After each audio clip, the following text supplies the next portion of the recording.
Io dovevo andare a Milano Malpensa alle 9 del mattino e mi è arrivato il messaggio da parte della compagnia praticamente 2 ore prima che partisse il volo, perciò già è un disagio questo.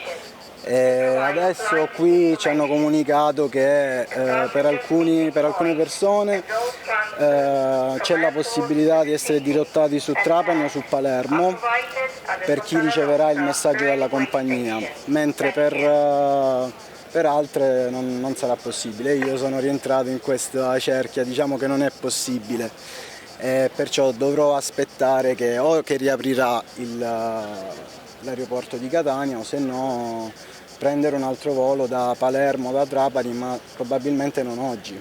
Vi devo raccontare che per tornare a casa sembra che dovrò prendere un aliscafo, arrivare a Malta e da Malta prendere un volo domattina e arrivare a Venezia.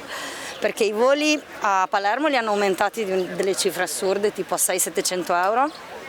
E arrivare a Bari devo prendere un pullman e viaggiare tutta notte e poi prendere un volo domattina per arrivare a Bari. Diversamente il mio capo è di Malta e mi sta prenotando i trasporti per arrivare a Malta e poi ripartire. Sono forti disagi anche perché sono comunque qui da un po' e chiedo informazioni e nessuno mi sa dare indicazioni perché sono un po' chiaramente tutti in confusione. Il pullman ho chiesto, loro mi hanno detto quando arriva l'autista chiedi all'autista perché anche noi non sappiamo indicarti bene dove riesce a farti scendere, se riesco ad arrivare all'aliscafo per tempo, quindi sono in balia un po' degli eventi ma ce la faremo.